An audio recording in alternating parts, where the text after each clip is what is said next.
What is going on, everybody? We're here. We're live. A little bit late, both the late stream and a little bit late to the stream. But it was the last regular season of the regular season game of the year. And I was watching the Chicago Bears in the late window. And yes, fucking Uncle Detroit NC Lions end the season with the win. They did. Disgusted with that game. Absolutely fucking disgusted with that game. Even if the Bears had, look, they did come back. They tied it in the fourth quarter. Even if they had won that game, I'd still be disgusted with it because it was a disgusting fucking game. It pisses me off. So yeah, wanted to fucking wait. Wanted to fucking wait. Watch that game before I did the live stream. Yay me. Could have just not watched that bullshit. Could have just not watched that bullshit, but here we are. Bears still end up with the number 2 seed, so it is what it is. But fuck, man. Fuck. A great way to start the new year.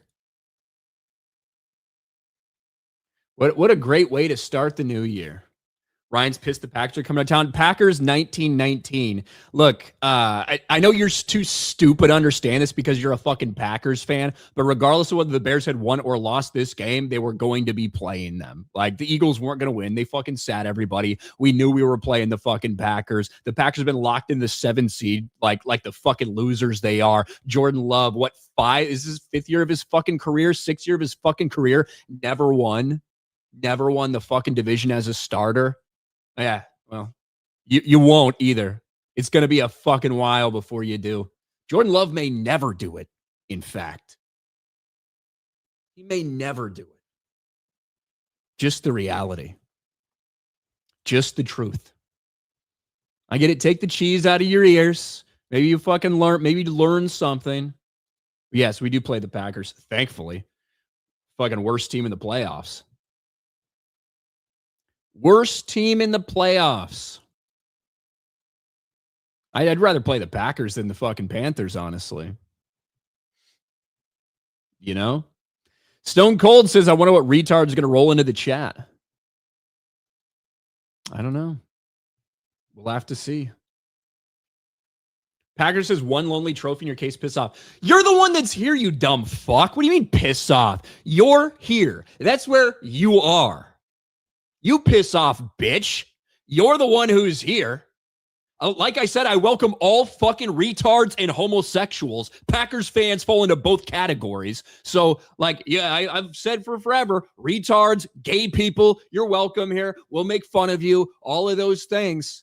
But you're the one who's choosing to be here. What the fuck you mean, piss off?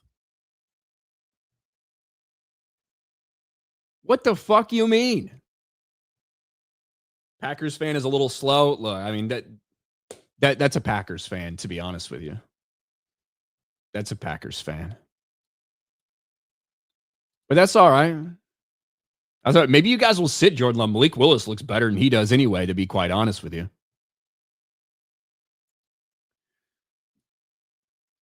He does look a little bit better.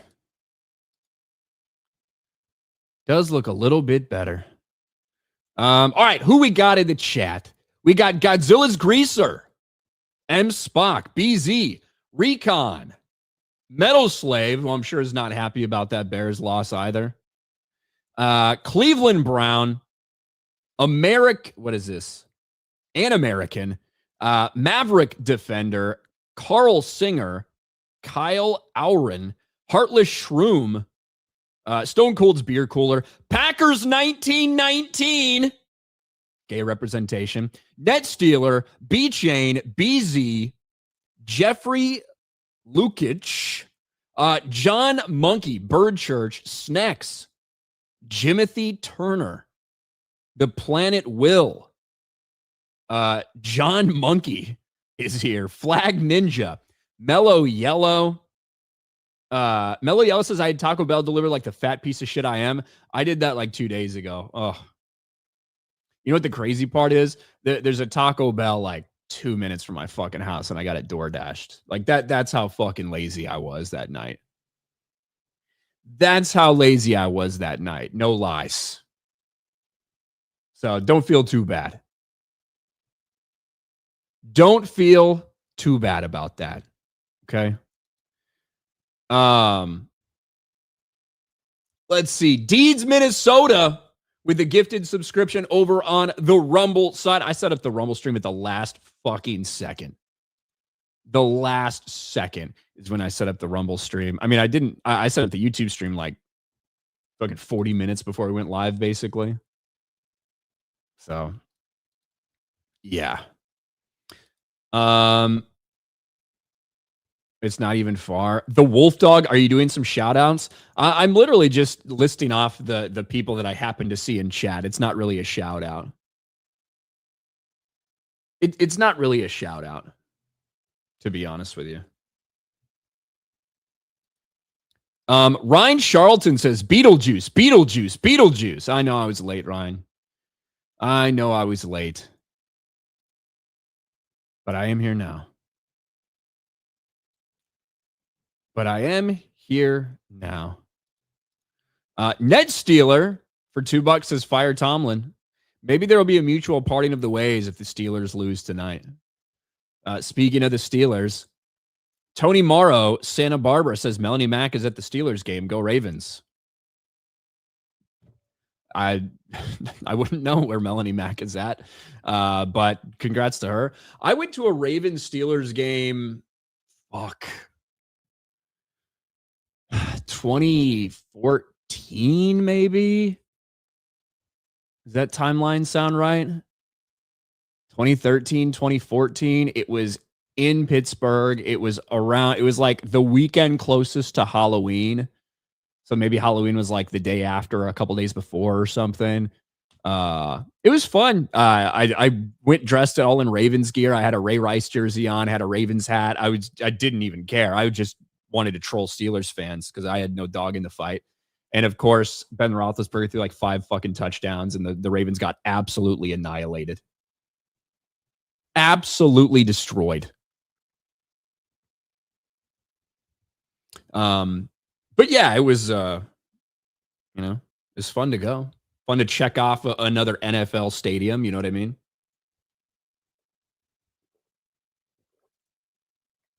No Shadow says, cool, first time catching you live. Stay black, bro.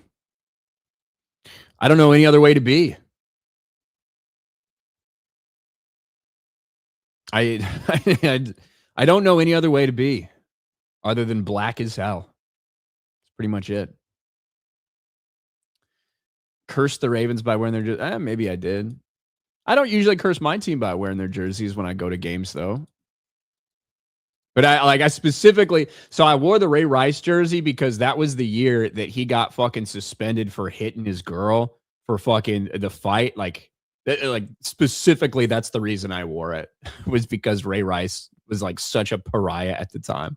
And I got it cheap. I got it for like fucking $20 because Ray Rice got suspended for the year and all that shit. Yeah. Yeah. Stone Cold says Ryan isn't invited to the cookout. He hosts it. No, I'll be real. I get invited. I don't host it because look, if I'm hosting anything, no one's getting invited. That's just the truth. I don't host too many things. I'm not super social when it comes to that. Very select group of people. Ryan Charlton for $10. To be fair, Ryan, I had my girls all day, and it's my oldest daughter's birthday today. Happy birthday to her. So I wasn't paying attention to football. And in an earlier chat, I did give warning about the summon. Well, no, perfectly reasonable to call me out for being late to my scheduled stream. Perfectly reasonable. Little Gray Cells, what DC Rebirth comic runs did you enjoy the most? Did I enjoy the most in terms of like the standard ones? Look, I liked, so I did kind of like some of the Superman stories. The Action Comics one, not so much. The Superman story, the Superman line more so. I like Batman, even like the Detective Comics one, the one with like a little too much Bat Family stuff in there, but some of the stuff I really liked. I like a lot of the fucking Tim Drake stuff. I didn't like Green Lantern because that was virtually all Simon Baz and Jessica Cruz and shit like that. So I wasn't a huge fan of the Green Lantern one. I liked Flash. I liked Flash. Some of my other highlights. The Aquaman ones were okay. I've never really been a huge Aquaman guy. I tried basically everything. Oh, the Nightwing one. I did like the Nightwing Rebirth run, at least the first little bit. At least the first little bit. I'm a Nightwing fan, though. I'm a Nightwing fan. Blast Radius for 5. Luckily, I never got into Stranger Things to be disappointed. LOL. I think that is such a weird, like, if I were to tell you that a show has 2 phenomenal seasons, 2 okay seasons, and an okay like season finale, like as a whole, because that's what it is. Let's not get it twisted. It's not a fucking season 8 Game of Thrones. All the retards that have been saying that for forever are just that. They're actually absolutely retarded. I was telling them that fucking a week before the finale. I'll continue to tell them that after the finale.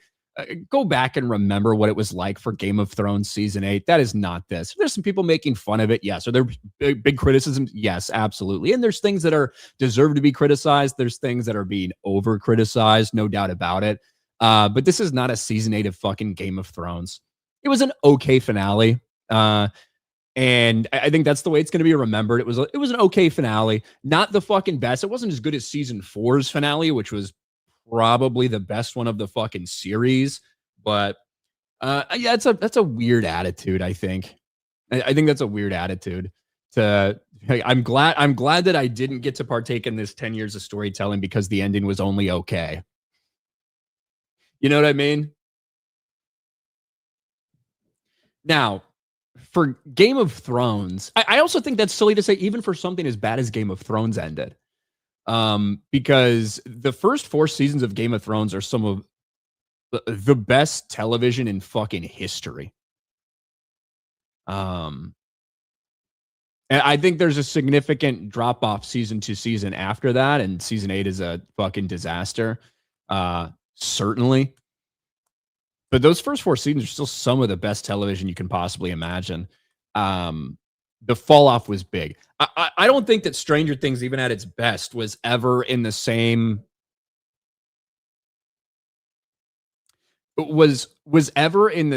realm of quality as Game of Thrones.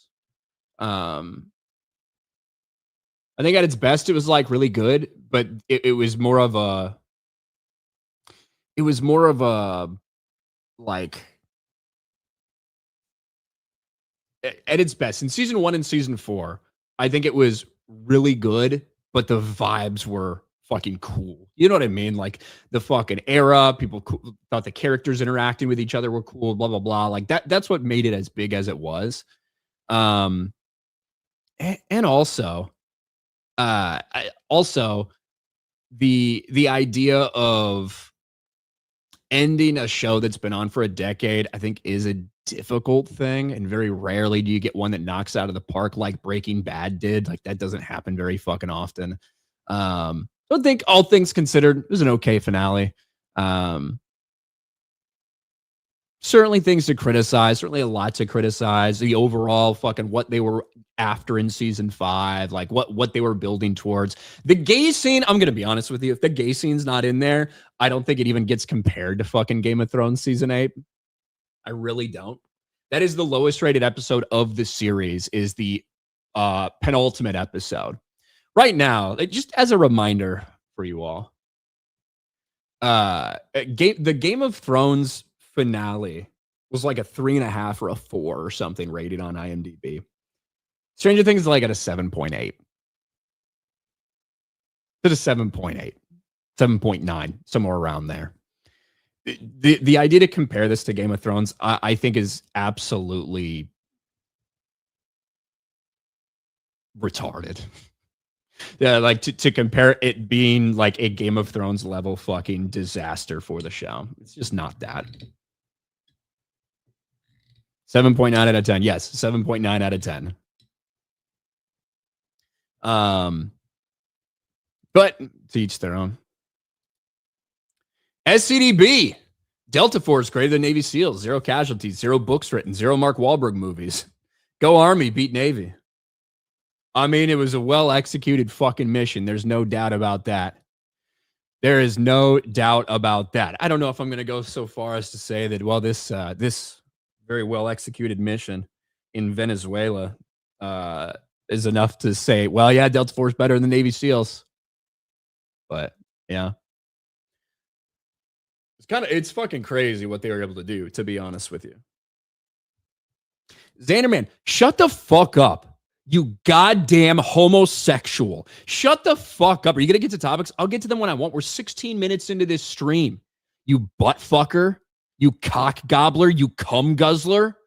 Like, we will get there, you fucking piece of shit. Why are you in such a hurry? As if you give two fucks. So you can just fucking sit there and complain while you jerk 2 gay guys off and desperately try to give yourself fucking AIDS so that you die because you're too much of a fucking coward to kill yourself? Like, is this how you pass the fucking time? Is this the only way you can get hard anymore? Because you've jerked off to so much gay porn in your fucking life. The only way you can get hard is for me to fucking berate you? Is that it?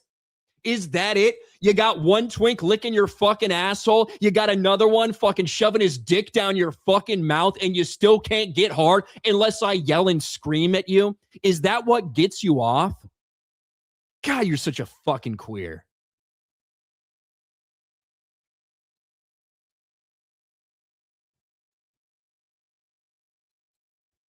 Because of that, we'll take a while to get into topics, honestly.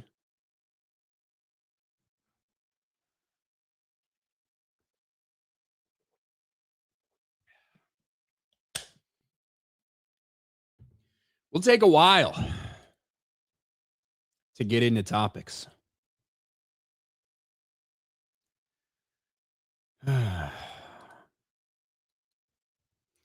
Make sure we're good. Shout out to people over on Rumble. I know that I literally turned on the Rumble stream like 2 fucking minutes before I went live. I know that. I know that.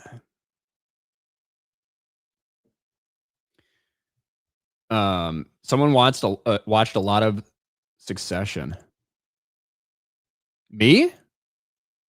I've actually never seen the show. It's always been on like my list, but haven't seen it yet. But yeah, SCDB, to your comment. Yeah, I don't know if we're gonna have any fucking big movies. I don't know. I'm sure at some point in time there will be something about fucking Maduro in general. But how fucking crazy. It's interesting how so quickly the entire fucking internet can become experts on Venezuela and the geopolitical ramifications of it. Isn't it strange? Isn't it weird?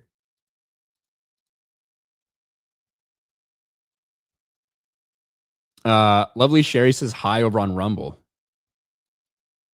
You're just over on YouTube. Now you're over on Rumble saying you're homeless. Well, that must be rough. Stay warm. Stay warm.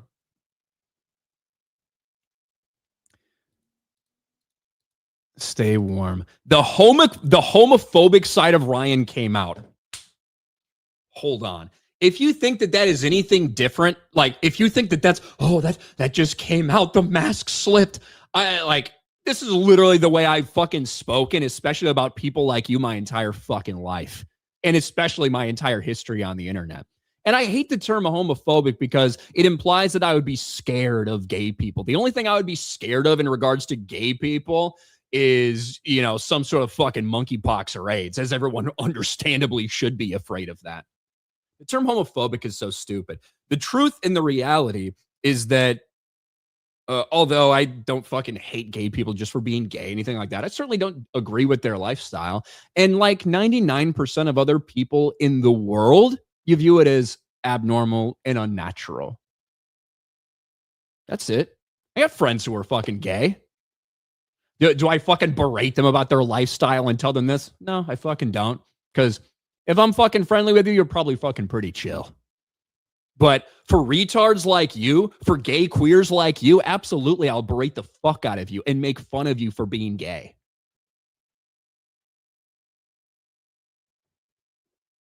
Just look at Jeremy. Yes, I work for a gay man. I work for a homosexual. The homophobic side of Ryan came out. The mask slipped. Why is it such a big overlap between gays and retards? The Venn diagram is a fucking circle.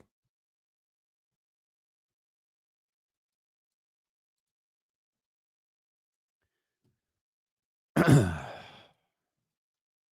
right, where are we? Well, I was talking about Venezuela. Yeah, the fucking Venezuela thing's so funny. I'm not gonna pretend to be some sort of fucking expert in Venezuela like half the people on the internet are pretending to right now, or the people that have just who have just discovered fucking a certain side of the internet in the past fucking year, and they're playing find the whatever. Yeah, it's really retarded. It's really retarded. Hope my gas price goes down. That's what I hope. That's what I hope.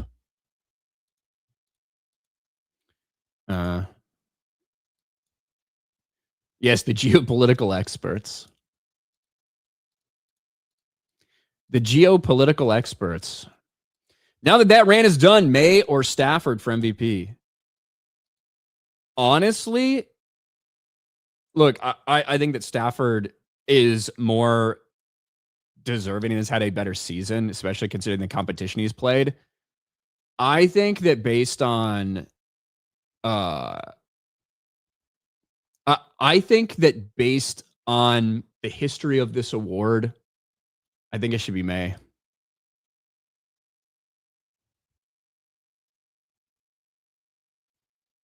I think it should be May. Jedi Ben said there was a good clip from Jim Krasinski's Jack Ryan that summed up Venezuela pretty well.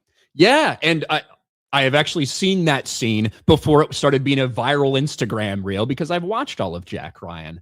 I think the show's pretty good for the most part. Pretty good show over on Amazon Prime. What, 4 seasons of Jack Ryan, something like that. But yeah, a lot of fucking oil, a lot of other fucking resources.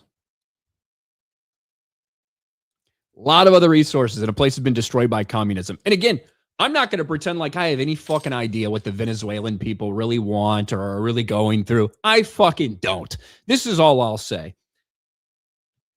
Virtually all, and I don't know a ton. I have a handful of people that I know and I've come in contact with, whether it's in the Navy or before, who have family in Venezuela or from there originally or some connection. Their spouse is Venezuelan, whatever. Almost unanimously, all of them are like really happy this happened. That's all I know.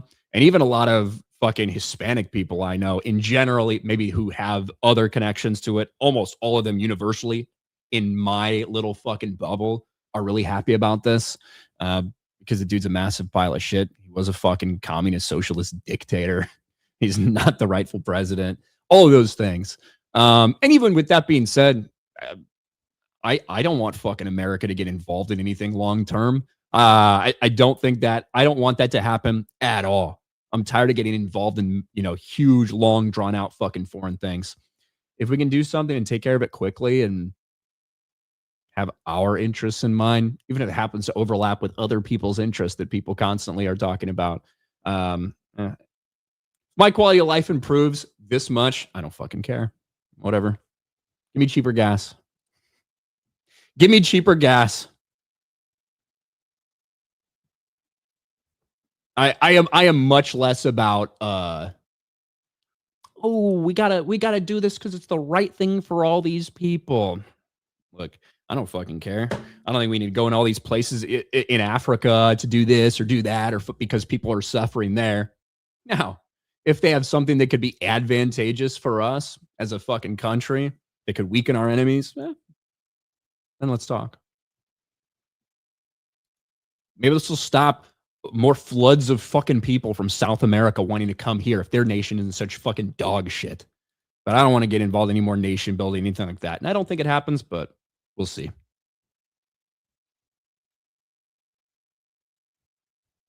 We'll see.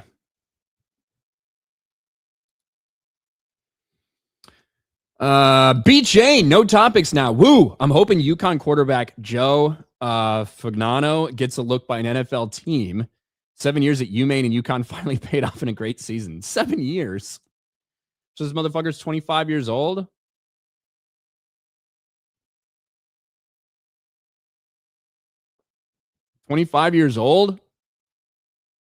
Damn.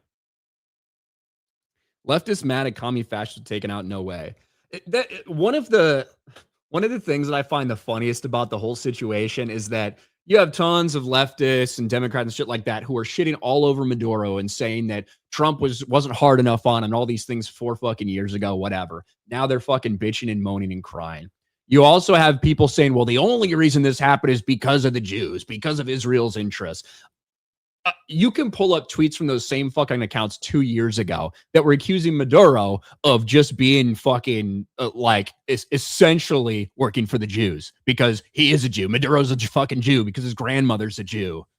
Like, so everybody just fucking flip flops based on what happens to be the fucking hot thing at the time. It's everyone on fucking line. Your fucking favorite political influencer 90% of the time is probably going to be fake as fuck. That's just the truth.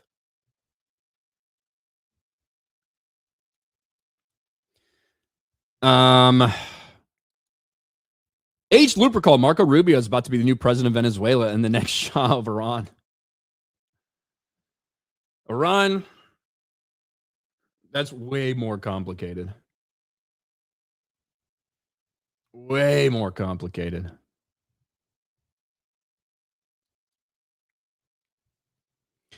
Jake Stanley Blue Blaze, I appreciate you being you, a dying breed.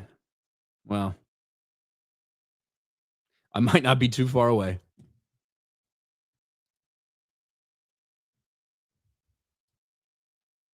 Might not be too far away. Miss Martin Muses with a 99-cent super sticker. I'm going to bet. I'm going to be a betting man and say that is a rose. It is a rose. Thank you, Miss Martin Muses. And then the Raging Cajun for 99 cents with a poop emoji. Classy. Classy. Thank you, Raging Cajun. Snacks, there's a Hallelujah Chorus parody called What's It To Ya? I think it was written for you. Like, what's it to ya? What's it to ya? Like that? That's what you're talking about? I've never heard it, but I can guess that much. I can guess that much.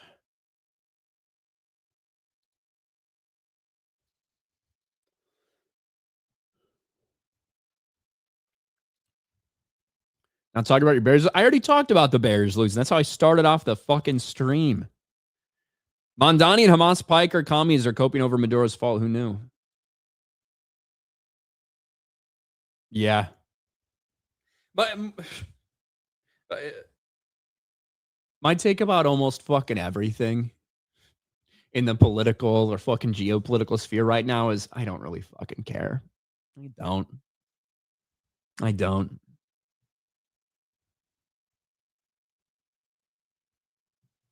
All these people are stupid. Everybody's fucking bought and paid for by somebody. And when I say everyone, I mean 90% of people. There are obviously some legit people out there, but I just mean like 90% of people. The people you see like having one talking point for fucking years, and all of a sudden you can tell they've got some different funding come in and they start saying something completely different. Like, yeah. Net Stealer for 5. Most of the people crying about what we did in Venezuela can't even pick that country out on a map. Worse is they don't know if it's north or south. Yeah. That's pretty fucking standard.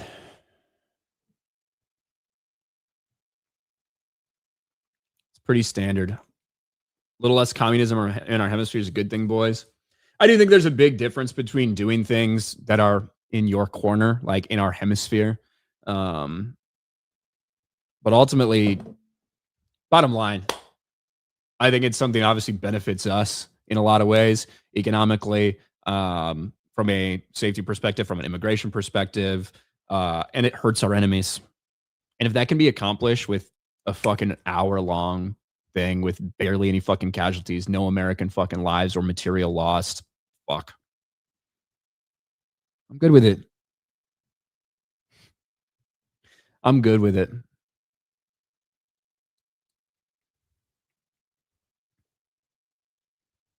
Make Corrali, who's probably a socialist and fucking gay. Looks like the whole chat's blind when communism came in. Communism is a totally different thing from socialism. Communism contains dictatorship, 5-year plans, agents, gulags, and suffering. Communism, the next logical step from socialism when socialism doesn't fucking work and people get sick and tired of it. So, Ned Steeler, hashtag free Dan Vask next. Yeah. Dan Vask, Brazil. Maybe. Dan could just fucking come here, though.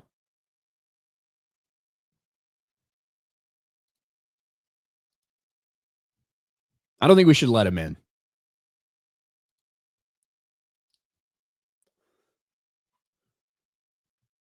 I don't think we should let him in. H. Looper call, Venezuela's like a hot free agent that if we don't secure, we risk a conference rival picking them up.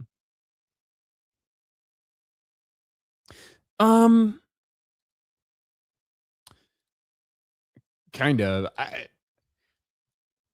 Kind of, except they're not a free agent. They're not a free agent. They are allies with our enemies. They're allies with our enemies. They're allies with people that do not like us.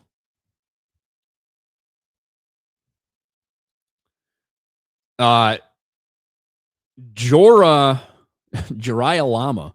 Socialism is just the tip. Just the tip, huh?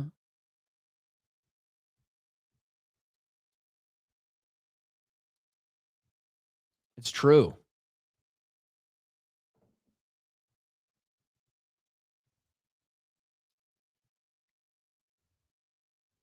And here's the fucking problem. J-Man Unruly. Is Ryan Israel first? No. To be quite frank, I don't give too many fucks about Israel. The problem is when so many people try to play fucking find the Jew with every fucking situation. In the same way that I told you that some of the very same people that are saying Israel's the only reason this happened 2 years ago, these very same fucking people, you can pull up the tweets, they were accusing Maduro of working for fucking Israel because his grandmother was Jewish, right?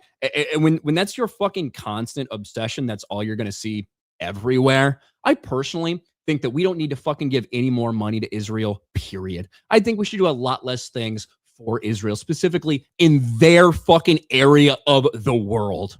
This is a little different story. And if you can't clearly see that, then you're fucking brain rotted. You just are.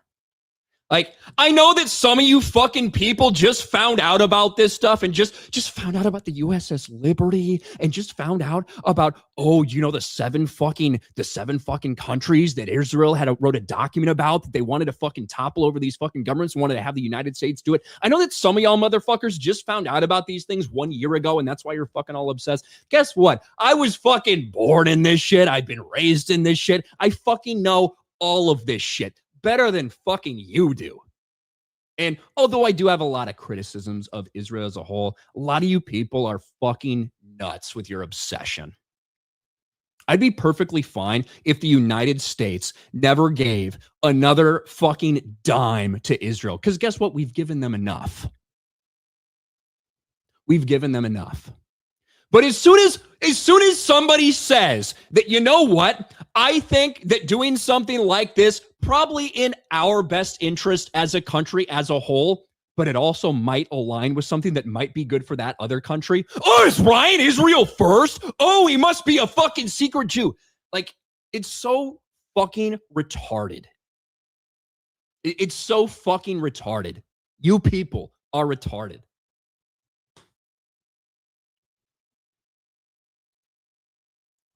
B Chain, name me a single socialist nation that didn't evolve into an oppressive dictatorship with immense starvation and loss of life. Oh, wait. It gets there eventually. It gets there eventually. I'm fine with selling them stuff still. Look, I'm fine with trade with them like any normal fucking country. Now, if fucking Israel is going to turn around and maybe on the side sell some of our fucking technology or secrets to other fucking countries, then I'm not okay with it. I'm not. So I think all of that should be reevaluated.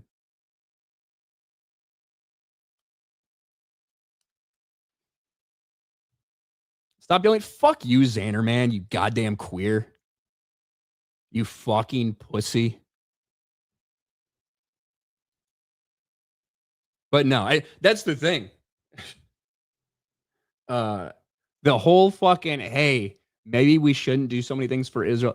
Trust me, bros. I've been there before you. Way before you. Way before you. I fucking promise you.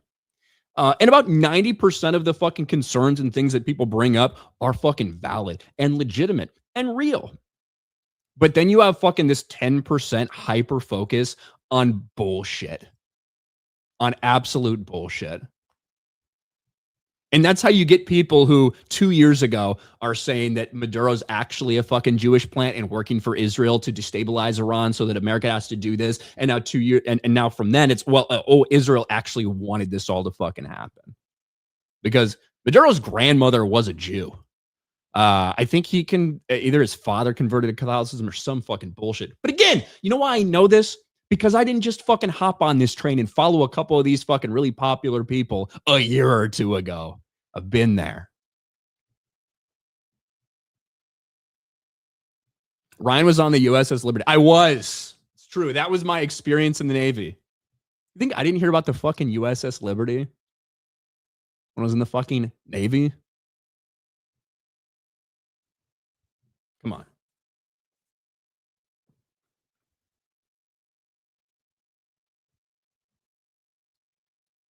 Ryan doesn't age. I don't age.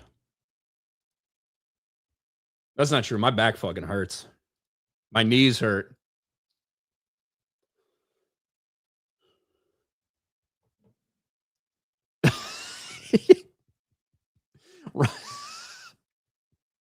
Ryan knows. He was Net and Yahoo. That's right. I was both Net and I was Yahoo, dumb old bear.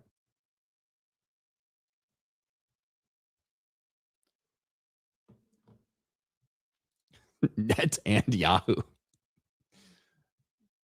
At the same time. Should we talk about James Gunn a little bit?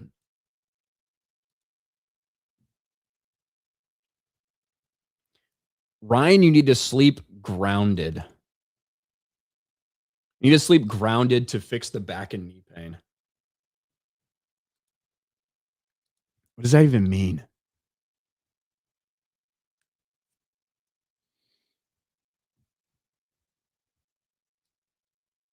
What does that even mean? Is James Gunn Jewish? Everybody is, right? Supposedly. But my main point on that entire thing is it's so funny with this Venezuela shit because everyone suddenly becomes this massive fucking geopolitical expert. My main thing, I don't really fucking care.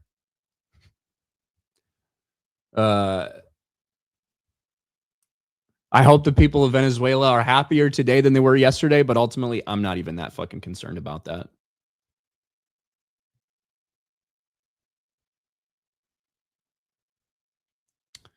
I'm not even that concerned about that.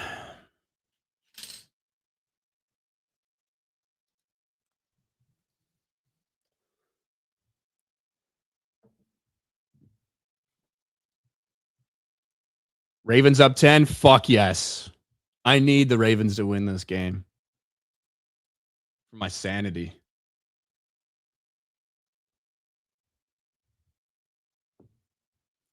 For my sanity.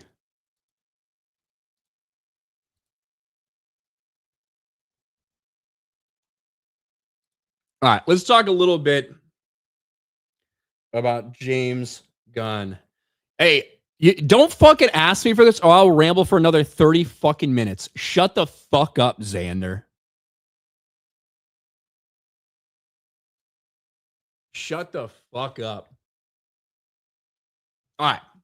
James Gunn and the DC universe. Despite the media's best efforts to convince you otherwise, there hasn't exactly been a ton of huge excitement surrounding the start of James Gunn's DC universe. Superman was a pretty mediocre performance at the box office, and actually when you factor in the budget and the marketing, it didn't even break even. Despite Warner Brothers trying to sell that, despite the media trying to back them up, it didn't. It was a slightly disappointing box office performance for James Gunn's Superman. And then Peacemaker on the heels of that was a disaster for them. But don't worry, they're still talking about all the things that they're doing in the future, as their future remains fairly uncertain. And to be quite honest, with Netflix about to buy Warner Brothers, why wouldn't it be uncertain? But James Gunn sounds like he's excited. James Gunn says Netflix buying Warner Brothers is really exciting. I hope it goes well. And I think it's exciting. You know, every direction has really exciting things for DC. So I'm excited about where it's going to go. Anything we do to be exciting. I promise I'm excited. Netflix, even though Netflix has already indicated, at least to some people, that they're looking to shorten theatrical releases to only 17 days, which not just for DC, but for a lot of Warner Brothers properties could be a pretty big shift. But James Gunn is letting people know. I know this is going to be shocking. I know this is going to be stunning. But James Gunn, the person who made all of the Superman release all about him, he's telling you that the next Superman movie, Man of Tomorrow, it's also all about him. This time, quite literally. So, James Gunn on Man of Tomorrow. At its core, it's about Clark and Lex. I relate to both of them. I relate to Lex's ambition and obsession, minus the murder. And I relate to Superman's belief in people, his Midwestern values. They're two sides of me. James Gunn. Superman and Lex Luthor are their own characters who have been around for decades and decades and decades and decades. One of the problems that so many people have is that your movies cannot help but be about you when it comes to the musical choices, when it comes to the jokes, when it comes to how these characters are portrayed, when it comes to your cuck obsession with watching your wife get fucked by everyone, which is why you desperately needed to keep her in the DC universe, even though it didn't make any fucking sense, right? That's kind of the problem, is everything is about you. And now, when asked, what can you tell us about Man of Tomorrow? You give the answer, well, these characters are really just like me. Fuck, man. At its core, it's about Clark and Lex. I relate to both of them. I relate to Lex's ambition and obsession, minus the murder. And I relate to Superman's belief in people, his Midwestern values. They're two sides of me. When you saw James Gunn all over the fucking marketing and all over everywhere, and certainly he's the director, he should be doing interviews, he should be doing things like this. The focus was not even on these actors. The focus was on James Gunn during the promotion of Superman, a $200 million plus marketing campaign, may I remind you. And when asked, what can you tell us about Man of Tomorrow? This is all you have. These characters are really just like me. They're two sides of me. And that's what's supposed to invest the people who maybe weren't such a big fan of that into actually going to fucking see it. And this was Supergirl on the horizon. We might talk about Supergirl a little bit later. But this is with Supergirl on the horizon, which it looks like almost no one is interested in. And it has all the similar vibes to James Gunn's shtick that he does. And regardless of what happens with this Netflix decision, regardless of any of that, the DC universe has a lot to prove to show that it's going to be around for any length of time, period. Superman was a disappointment. Peacemaker was a fucking joke. Nobody watched Creature Commandos. They couldn't even give it away for free on YouTube. Nobody wanted to watch it. And now you have a Supergirl movie, which is likely to not do very well at the box office. No one seems to actually be interested in it. And a Man of Tomorrow, the Superman sequel that is going to determine James Gunn's future. That's the movie. That's the movie you got to sell people on. And you give two sentences about how, you know, Lex and Superman, they're really both just like me in different ways. That's what I can tell you about Man of Tomorrow. Fuck. Everyone is getting so sick and tired of James Gunn and he's barely been there. It's only been a few years. It's only been a handful of projects, and already people are getting sick of it being all about James Gunn.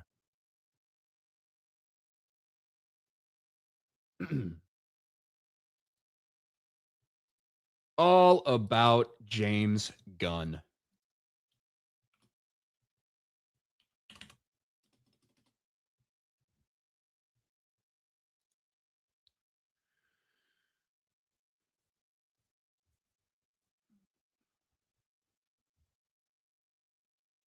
Bro, marketing doesn't count in the budget. That's a different thing.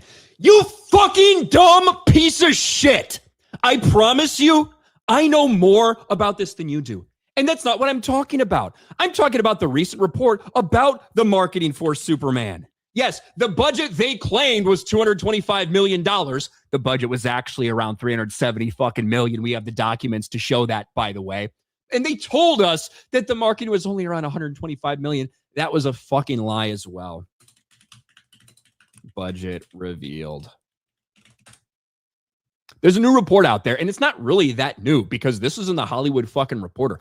Warner Brothers reportedly spent a massive $200 million on marketing for James Gunn's Superman.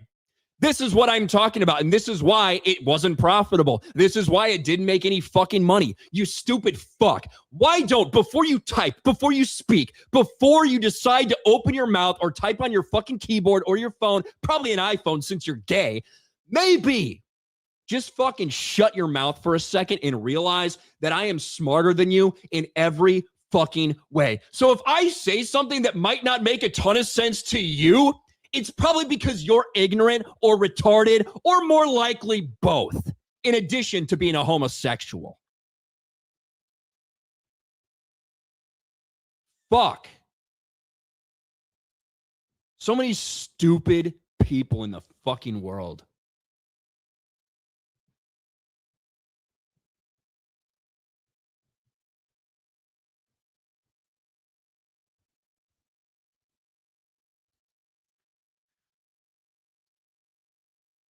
So many stupid people in the fucking world.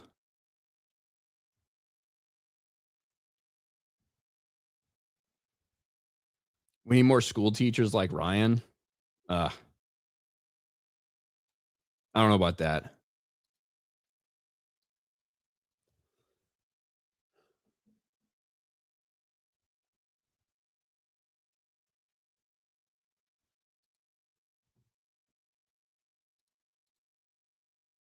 I don't know about that. I was taking a piss while you yelled. Well, got to be ready for it. Got to be ready for it.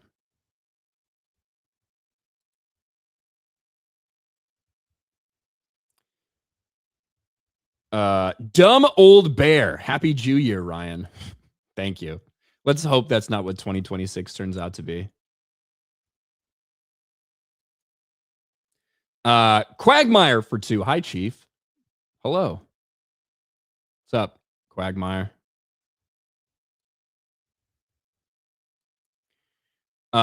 Defending the truth. Gunn makes Paul Feig movies for straight gays. For straight gays. I mean, look, I like some of James Gunn's stuff. I like the first Guardians. I love. I really do. I love the first Guardians movie. Now, if every fucking Marvel movie turned into a Guardians movie, I might not be a huge fan. And in fact, it's one of the things I think that happened in the Marvel Cinematic Universe.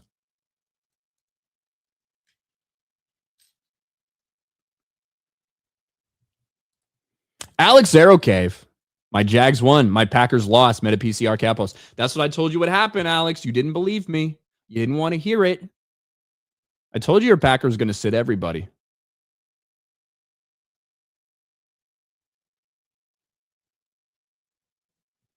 I told you your Packers were going to sit everybody.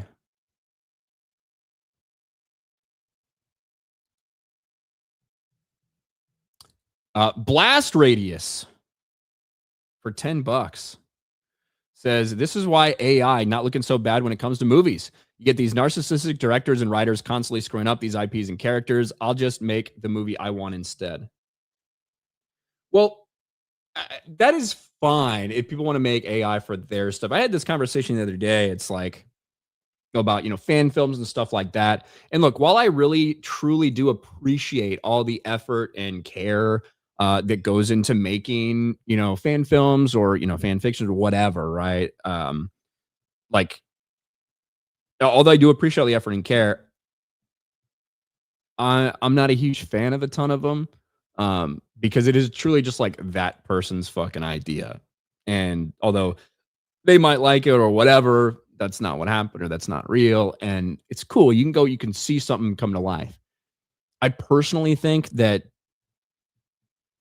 99% of the people in the world think that they could be really good at something, but probably aren't. A lot of people in the world think that if they just got this opportunity or if they just got this breakthrough, that they have the fucking talent to do this. And I don't think that's the case like 99% of the time. But I think there's a lot of people who think they do. For every one person who could actually give something a cool fucking vision and be incredibly competent and deliver something awesome, I think there's 999 other people who think they can do that but can't. Now, as it exists now, a lot of those people are working in Hollywood and fucking making things, right? Those people who think they can but can't. AI gives access to all of those people to make those things. So ultimately, I think for the most part with AI, you're just going to have even more fucking slop. You know what I mean? Like even more fucking slop.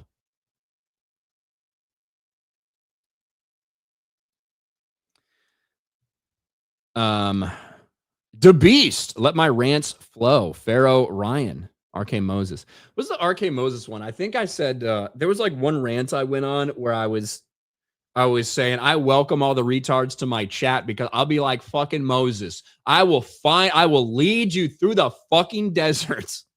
I will lead you there. Just follow me. I just said something about that. It became a Moses meme, I guess. I don't fucking know. Always a great time here. Never change, brother. Remain blessed all. Thanks, DeBeast. I don't think I can change.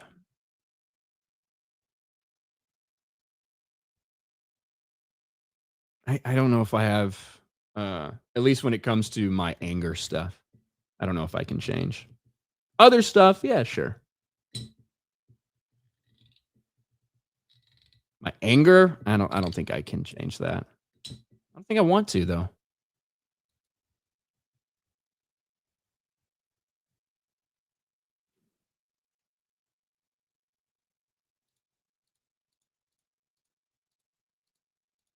Is Ryan a devoted Christian? If you're going to ask the question, J-Man, I hope that you would actually spell Christian right. I think you could say I'm devoted, devout. I don't think that I probably do enough. I only get to church about once a month or so, things like that. I don't read my Bible as much as I should, but I am a Christian.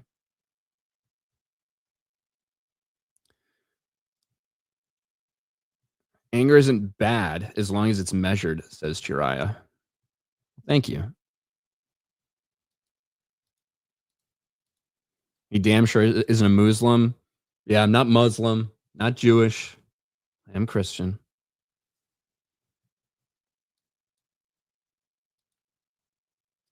Avengers Doomsday will make $3 billion and start coping Lil Bro. I will laugh at you loser, says Roman Skywalker. Bro, you can't call me Lil Bro when you're probably like 23 years old, Roman.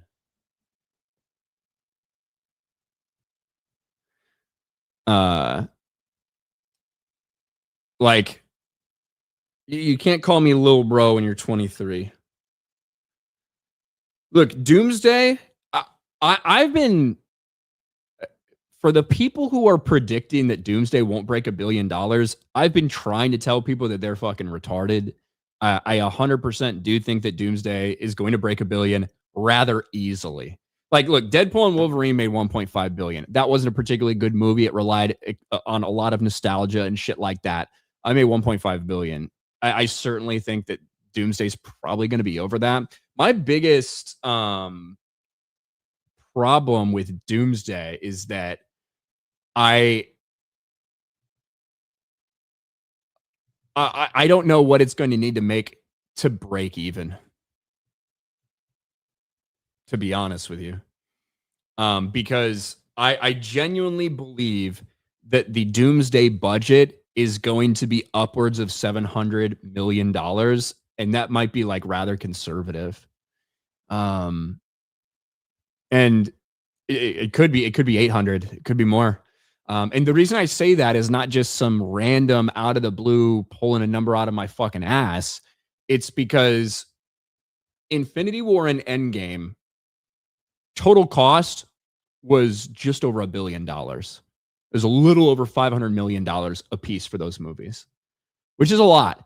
And that was back in 2018, 2019 when those were being made. Costs have inflated significantly. But also when you look at the fucking cast and the amount of fucking people that they are going to have in this thing, when you look at just the money that Robert Downey Jr. and the Russos are getting paid, I think it's like $60 million for them. Like that's right off the top. 60 million for the Russos, 60 million for RDJ. That's a lot of fucking money. And they all get back end box office deals as well. So even all the money that they're getting at the box office, a lot of that's going to go into the pockets of RDJ. So it's going to be interesting to see when 2 years after the fact, 3 years after the fact from Avengers Doomsday, when we get the UK tax credit reports and everything, exactly what it costs to make that movie. I think that 700 to 800 million dollars is fucking reasonable. Now, not reasonable by like anyone should ever spend that in a movie. You shouldn't. But I think that it's a fair guess as to what the budget for this movie will be. And if you do that and then you factor in, let's say Take It has a similar to Superman marketing budget, $200 million. That's $1 billion. Which means it's a movie that might need to get to 2 billion plus to break even. And I think it can, just based on nostalgia alone. I don't think the movie's going to be any good. I really don't. But for the people that are predicting that Avengers Doomsday won't hit $1 billion, I get it. There's a lot of fucking problems with the MCU. People are really tired of the modern MCU. I get that. But I don't think it's a stretch to say that twice as many people will go see Avengers Doomsday with all these fucking characters as went to see Fantastic Four. That movie made a little over 500 million. You know?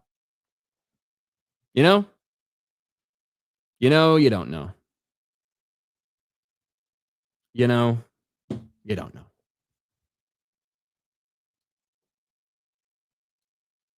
Roman Skywalker, while me and Ryan agree on something. Well, yeah, Roman. That's because you don't fucking listen to me enough. So you watch every fucking stream, Roman Skywalker, but you never fucking listen to me. I feel like I have this conversation about Avengers Doomsday twice a week.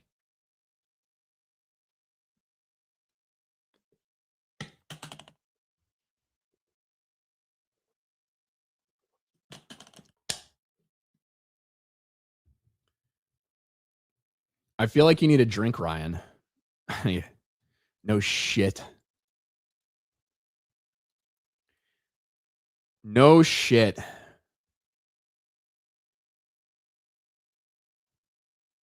Ronan says you locked yourself out because you changed your payment information. It's all good, man. It's all good.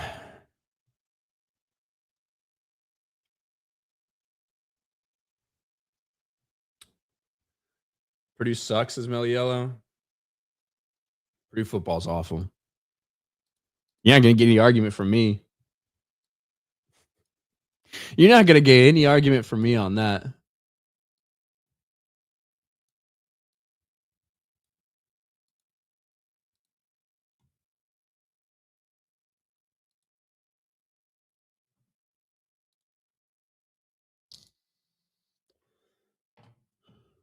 Hugo, bro, Hugo. Is it gay if I ask my girlfriend to wear an Iron Man mask and hold Stormbreaker before we do the dance with no pants?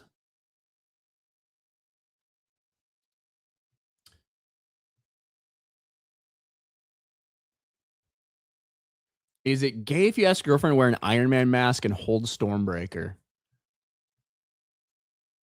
I mean, one, yeah, it's your girlfriend. Two, like,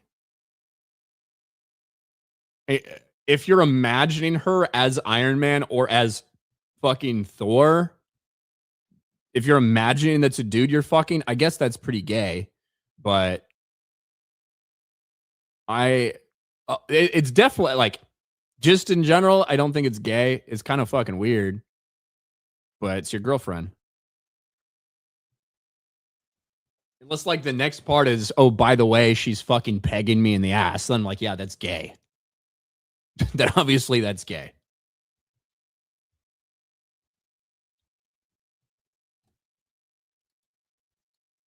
Either way, it's weird. Defending the Truth. What if Doomsday released day one on Disney Plus for $60?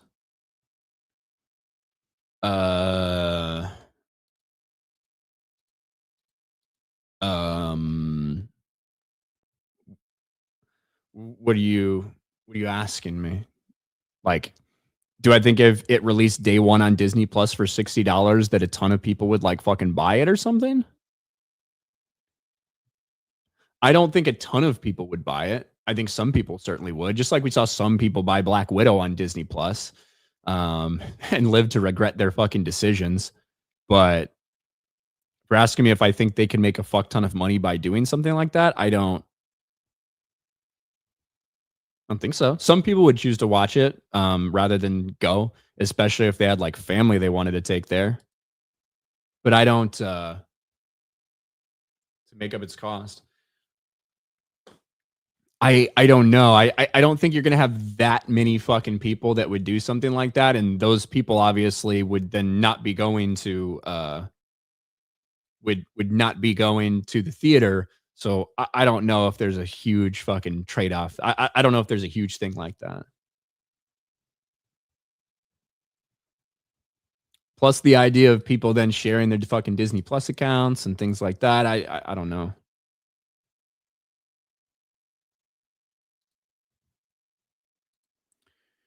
Jeremy, is it gayify Ryan? Yes.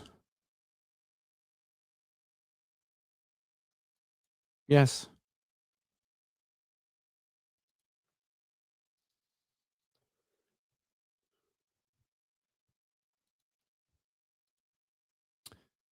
That's the general answer to Jeremy when he asks those type of questions.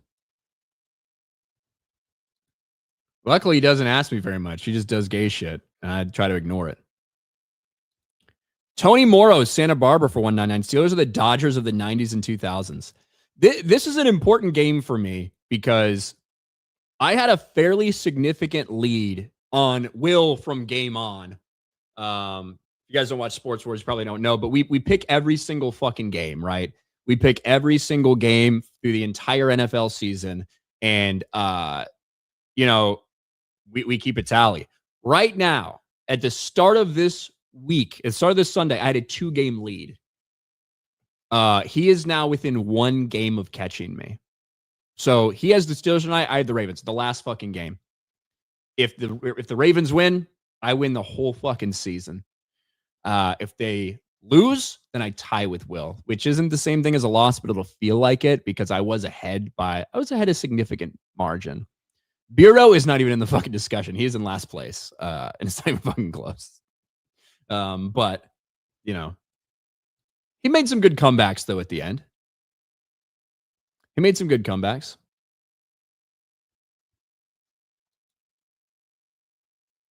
Ryan's still following Don't Ask, Don't Tell. Don't Ask, Don't Tell got repealed while I was in the fucking military is when that shit got repealed. And it was so a lot of guys who you kind of thought was gay just say they were fucking gay. Mostly women, mostly lesbian females. For the most part, everybody kind of already suspected they were gay anyway, you know? But that did happen while I was in. Also, the transgender fucking like allowing transgenders, the subsequent transgender ban, that all happened while I was in the military. That was a fucking pain in the ass, dude. I cannot tell you how annoying that shit is or was when I was in, because for me, right, who worked on nuclear reactors, it, it's not just like, oh, I'm fucking stocking shelves or I'm cooking dinner or I'm painting a wall or anything. And obviously everybody's got a role to play. Everyone's got a role to play in the military. But when it comes to our jobs, uh, there's a lot of attention paid to it. For instance, if you have any type of like mental condition or you have to go on medication for something, in all likelihood, if that happens to you, you're getting pulled off the fucking watch bill, right? You're getting pulled off the watch bill because we can't have you operate a nuclear reactor if you're going through some sort of psychological whatever. If you're on medication for this, then you're going to have to be pulled off. You're going to have to be monitored while you're on this for months and months and months and months and months before we might allow you to go back on. There's a lot of restrictions when it comes to that stuff. So if somebody comes up and tells you, oh, by the way, I'm fucking transgender. Yeah, you got a mental health problem. Obviously, you're off the fucking watch bill. So it fucks everybody else because there's one less person to stand the required watches. So that's annoying as fuck. They're not able to do their fucking jobs like they normally are. That's fucking annoying.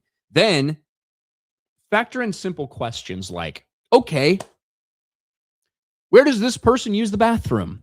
Where does this person sleep? We have different physical fitness standards for men and women. When do we institute those for this fucking crazy person? It was such a pain in the ass, bro. Shouldn't be allowed.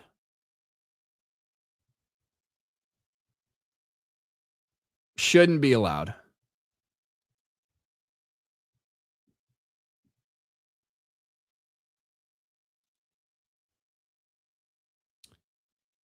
It sounds like a lot of annoying bullshit. It was because like at that, I think when they started allowing, I'm trying to think back when they just started allowing transgender people and like to transition and stuff in the military. And again, this would be like a 12-month fucking process of like therapy and medication and surgery and like all this fucking shit. Nobody had any idea how to deal with this stuff. Everybody was making it up as they went. Tons of fucking problems.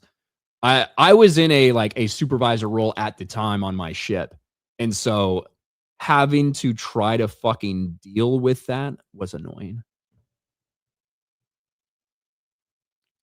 Yeah, right. You can't have flat feet. That's right. You can't have flat feet. I was born with club feet. So I had corrective surgery when I was an infant, right? To repair that. And even that, I needed fucking like waivers and like they had to take a close look and make sure I had enough range of motion and everything for something like that. Yet, oh, by the way, I'm fucking crazy. I think I'm a woman. No problem, bro. Sit here and collect a paycheck while you don't do shit for 12 months because you're an insane person. Fuck that. Fuck that.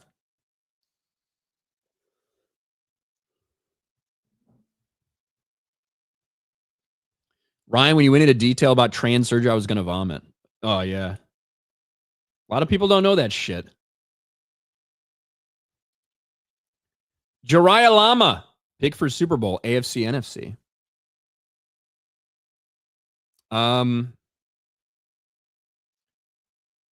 What I want, Bears, Patriots. My actual picks, I picked Bills, Eagles before the season started.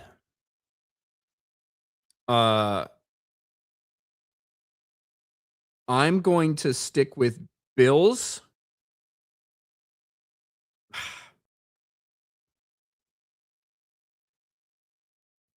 Bills, Rams.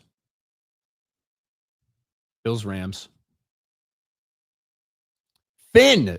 Have you seen the AI video of Will coming out, but it's accurate? Yeah. You're like, dude, that's gross. Why are you telling us this? Yes, I have.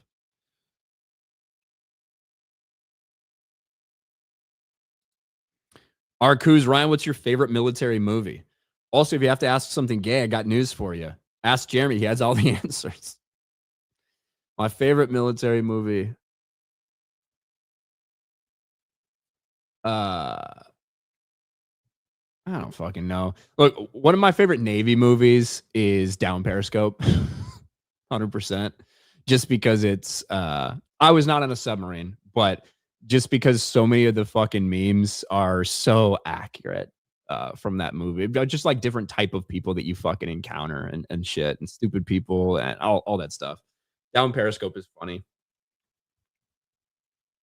Few Good Men is great. Hunt for Red October is good. If I'm talking about like movies like that, if you're asking like, oh, fucking like military war movie, whatever, there's a shit ton of good ones. I recently rewatched Warfare again. I watched that about a month ago. I didn't get to see it in theaters. Warfare was a fucking really solid movie. Not a ton of like story. Uh it's just a fucking hour and a half long about, you know, some fucking SEALs that got into some shit in Iraq and just a really bad day. And it's not like a fucking propaganda movie on one side or the other. It's basically just showing you how fucking shitty war is. You know what I mean?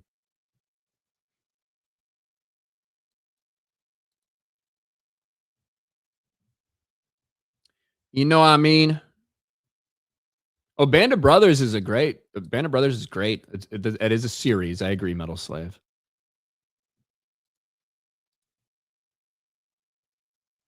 Tropic Thunder. Does Tropic Thunder count? I don't think so.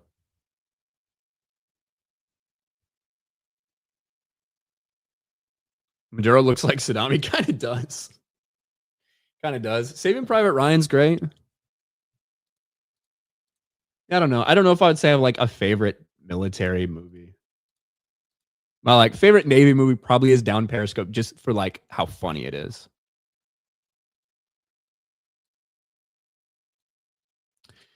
Yes. H Super Call. Did you ever see the movie Act of Valor? Yes, I did, and that was a fucking. I was in when I saw that. So obviously, when you're in at the time, it is like a different feeling a little bit. But yeah, Act of Valor. That was a good movie. I was one of the Swicks on the river who rescued Rosalind Sanchez and the SEALs.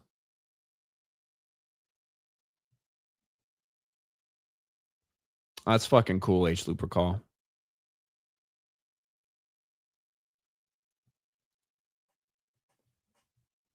In the Army now. Look at how many military people or former military we got in the chat. What's up, everybody?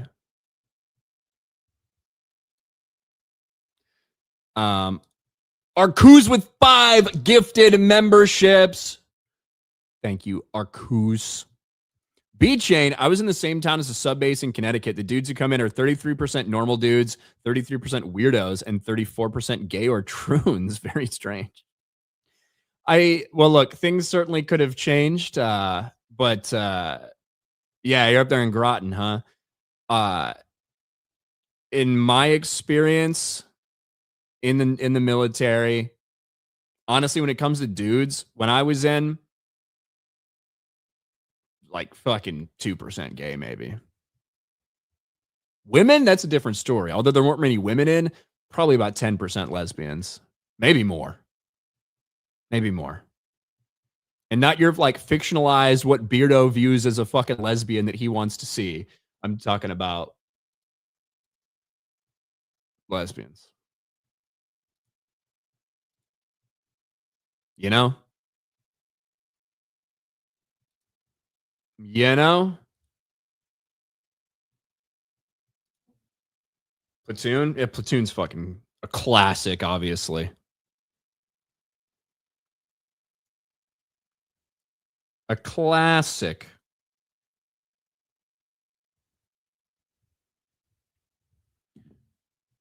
Rosie O'Donnell, yes. Yes. All right. Let's get to this We're talking, somebody asked the question about like, what if you put it on Disney Plus or whatever? I thought that was interesting and an interesting way to transition into something like this story right here. Full Metal Jacket. Full Metal Jacket's great.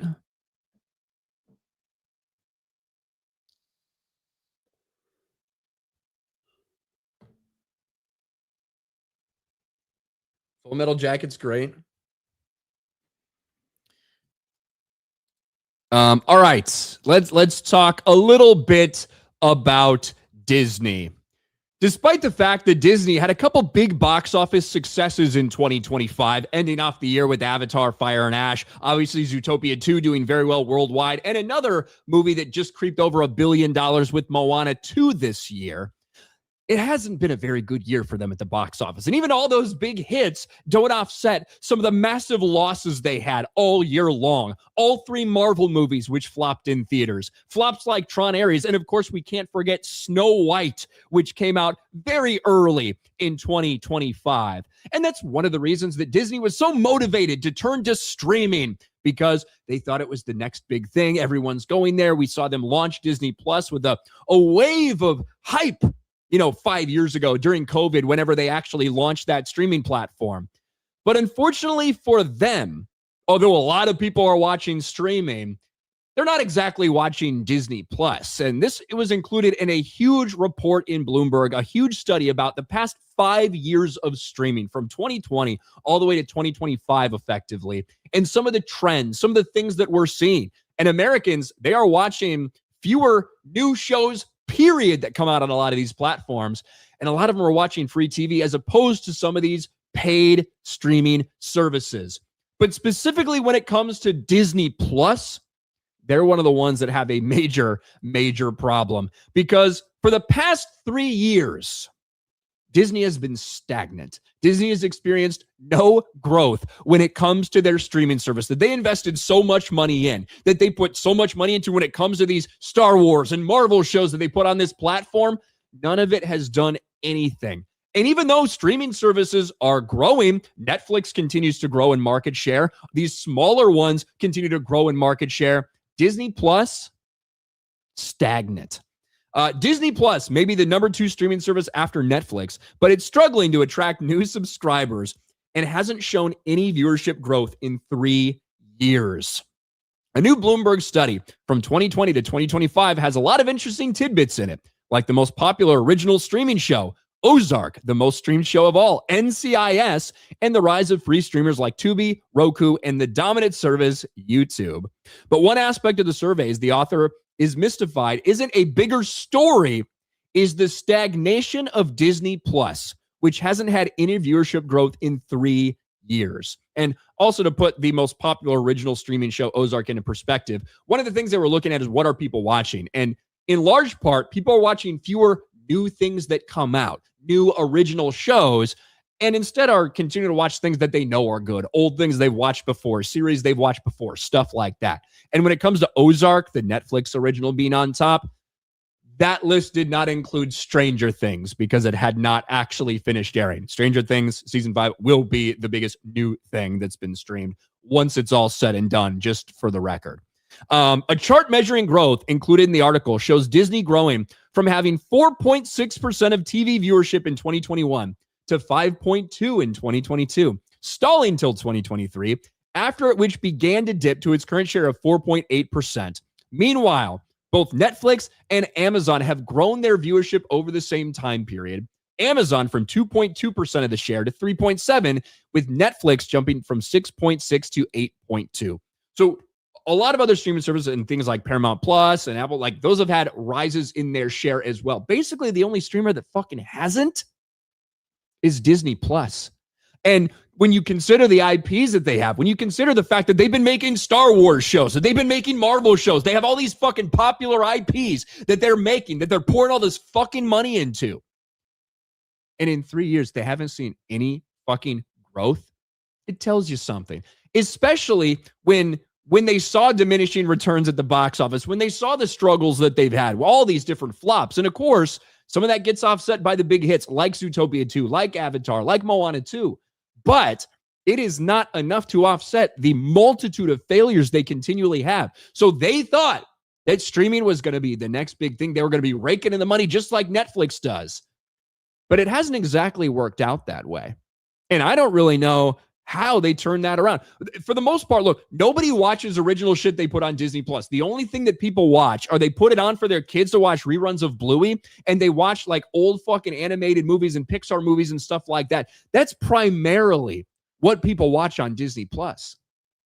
But they can't get people to subscribe for a new fucking show. And quite frankly, why would you? When we've seen the level of quality that Marvel and Star Wars have been putting out. But this is a major problem, especially for someone like Bob Iger, who he was the architect of this. The whole thing was his fucking baby that he fucking wanted to launch at this time. And he can blame a lot of problems of this or that or whatever on Bob Chapek, even though he was still there calling the shots before he told Chapek to get the fuck out the door. But this is like Bob Iger's legacy. He would be the one to lead them into streaming. He would be the one. And they got a huge boost in subscribers when they initially launched this thing. But somehow, some way, despite having all those subscribers, they can't maintain what you would expect them to maintain when it comes to fucking viewership. And in the past 3 years, just like their stock price, the viewership, their share has fucking stagnated. And yeah, that is fucking puzzling with how much money they're putting into this garbage that Disney essentially has flatlined when it comes to streaming. While every other streamer is picking up market share, Disney is flatlined.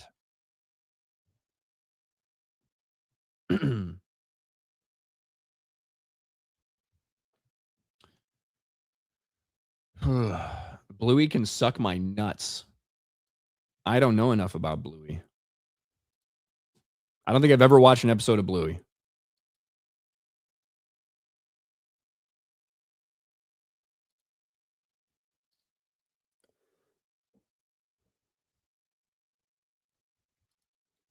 Ever.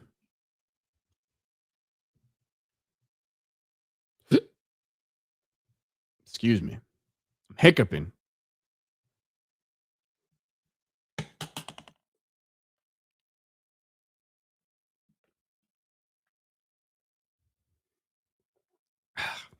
Miss Katrina Prime says Bluey's a great kid show. I've heard, I've heard that it is. I've just never watched it.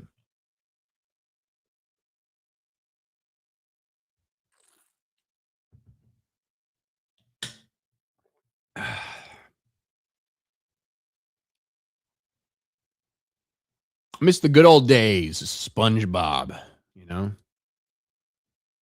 The fact that SpongeBob SquarePants has been on the air for like 20 fucking years is crazy. More than that. When did SpongeBob first come out? Maybe 25 years. When did SpongeBob come out? 1999, 26 years almost. I was going to say, because I said 20 years. I'm like, well, no, 20 years ago, it would have been 17. And now you definitely came out before that.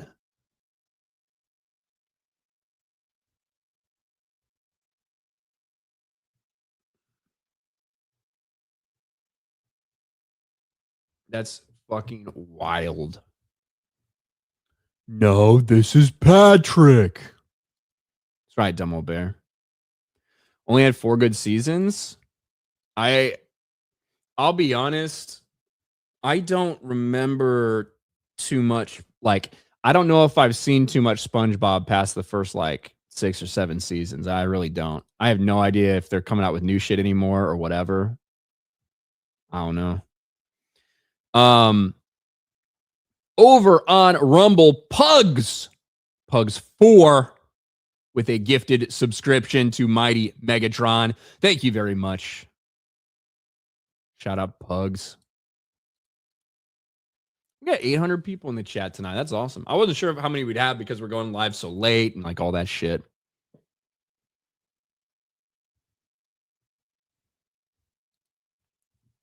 Because we went live so late. I appreciate y'all being here. Well, I appreciate most y'all being here. There's some fucking retards in the chat. Let's be real. Young Stav for 5. My Jeepa was a World War II sub-vet, USS Trepang Pacific Theater. He lived to 99 and passed 2 years ago when he was a old school Italian badass. Anyway, OG Navy was different. I mean, I can't say that I experienced too much OG Navy. My grandfather also served in the Pacific Theater. He served on an aircraft carrier in World War II. And he passed away at 90, 93, 94, something like that. 93, 94. Noon says, I'm only a little retarded. Well, you're welcome then.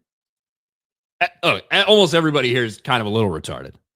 I'm talking about the gay retards in chat. We all know who I'm talking about. We all know who I'm talking about.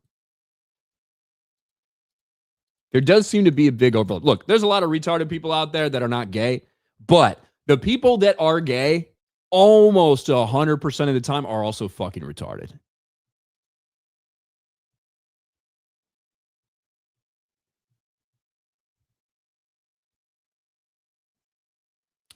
Roman Skywalker, am I gay, you clown? Yes, you are 100% a gay retard, Roman. That's why you're so obsessed with shit and poop, because it's constantly on your fucking dick. Fucking homo. Hulk fanboy says, I'm not gay, just high.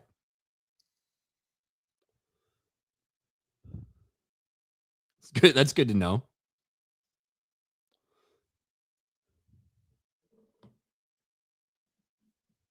Xanderman, you spent 10 minutes on topics in an hour and a half.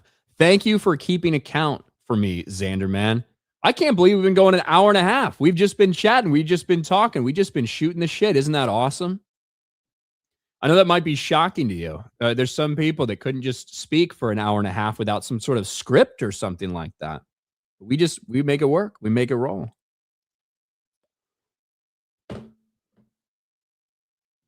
Somehow, some way, there's more people here than have been the entire stream. Ted M. Coog for 199. The Big Red One is a great war movie. Beardo gay. The Big Red One. The Big Red One. I don't know if I've ever seen that.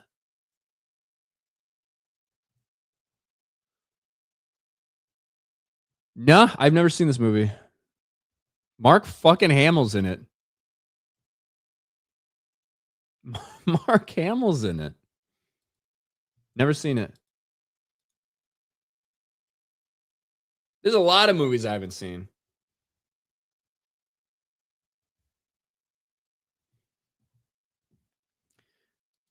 A lot of movies I haven't seen. I did want to talk about the Stranger Things.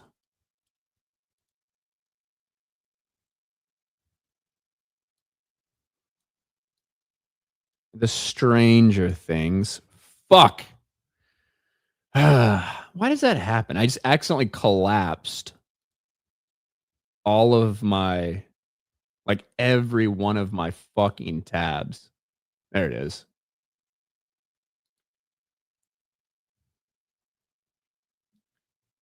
So over Stranger Things, there's been so much Stranger Things talk. I am over talking about it as well. But considering I've barely talked about it on I've talked about a fuck ton on other channels. Because I've barely talked about it on mine, I did have to. And I wanted to address something the Duffer Brothers said today. Which I think is kind of mostly unjust, but obviously is making the rounds and making the headlines. So I felt like I need to talk about it. Feel like I need to talk about it.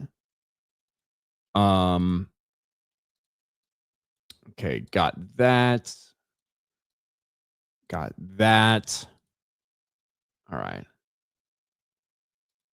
There we go.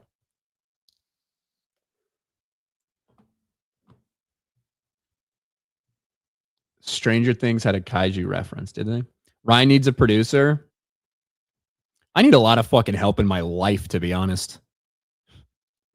I need a lot of fucking help in my life, but I don't think a producer's in the cards.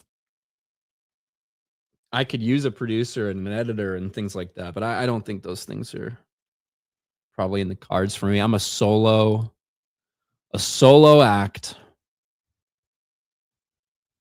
You know? A solo act.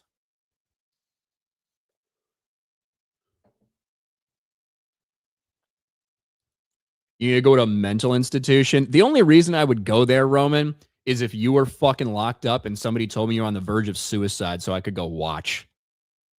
That's the only reason I'd go near a mental institution. I'd kill myself long before I fucking got caught up in a mental institution. To be honest, I'm drinking off screen. Yeah, that's what I'm doing. I'm so ashamed to drink on fucking camera. I'm so ashamed to drink on camera.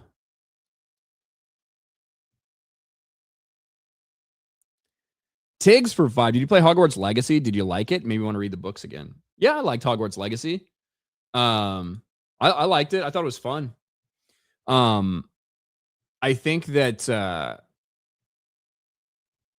it made me want to read the books again. It's been a while since I've sat down and read the books. Probably 7 years since I've actually read them physically. But I re-listened to the books probably about once every 3 or 4 months, if I'm being honest. So I'm always in the mood to fucking re-listen to the books.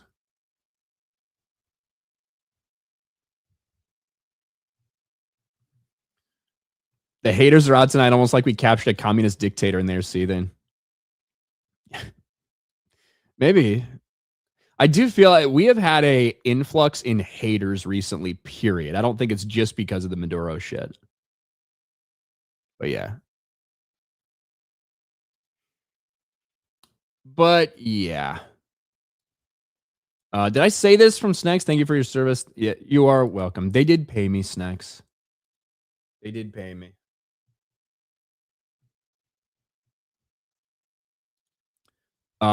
Zan Jana. Did you guys know that Mark Hamill actually died in that car crash in the 70s and afterwards he was replaced by an alien Sauroid clone? True story. Is that true? That might explain why he agreed to do the holiday special. He looked fucking like an alien in the holiday special. But I think that's because he had like just been in that accident, right? I believe so. Snakes, I was wondering if it went through. Yeah, I did. I'm sorry I skipped it. I mean, I didn't intentionally skip it. So for you guys, I have on StreamYard, there's a live chat and a starred chat. The starred chat highlights all the super chats, or it's supposed to. It usually does its job. And that's usually what I go through. Obviously to like tick off everything we're talking about. Every once in a while, I will see one come in on the live and kind of like forget that I didn't read it. So when I'm going through, I miss it. And something just like told me that I had fucking missed it. You know what I mean? Something reminded me. Colin for $10. Hey, Ryan. I'm beat from work the past couple days, but now 46 chapters of my fanfic magnum opus that takes hopefully effective shots to the left. The next part will be posted next month. Fanfic magnum opus. What is a fanfic about? Is it a fanfic about a certain like IP or franchise, or like what is that? Thank you, Colin. Thank you, Colin. Accident was after Star Wars, before Empire Strikes Back. Yeah, and that's why I said I think the accident would like occurred a little before the holiday special, right? Did Mark Hamill get in car accident? It was a car accident, right? Before the holiday special. Yes. Mark Hamill's in a serious car accident in January of 1997. Look at that. Look at that. So, actually, before Star Wars was even released. but obviously he'd filmed it already. I didn't know that. I thought it was after the movie had come out. I thought it was like after Star Wars had come out, but no, this is actually before it came out, but obviously after he had filmed it all. It was not a Corvette summer for Hamill. Yeah. It was like a car accident or a motorcycle accident or something like that. Yeah. Did I say 97? I meant 77 if I said 97. 77, 77, 77, 77. Late Night Rabbit, $20. Doesn't say a fucking thing. Doesn't say a fucking thing.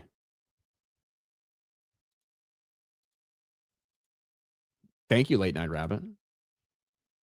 Ronan on Rumble says, I think, it says, I hate Ryan's hair, so I'm a hater. What's to hate about my hair today?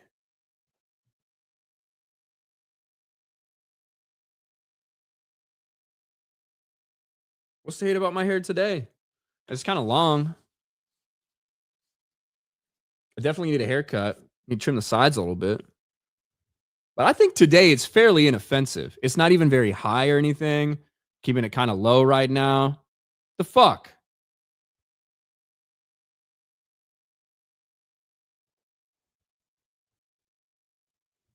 What the fuck? I can't win. If I fucking shaved it off tomorrow, all y'all motherfuckers would be complaining.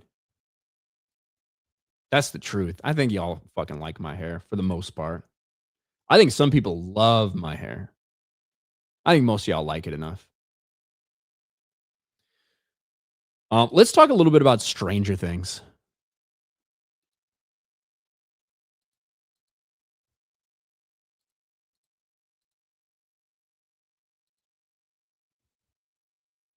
Dudes criticizing other dudes' hair is gay as fuck.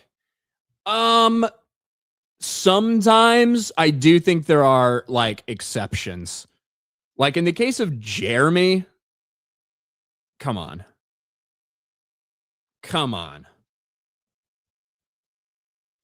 In the case of Jeremy, let's be real.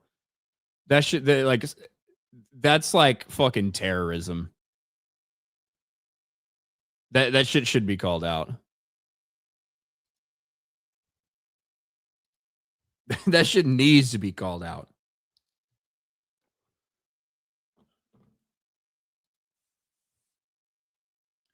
Oh shit, Swag Cuddy. Bears versus Packers Saturday. Oh, bro, fuck. Damn.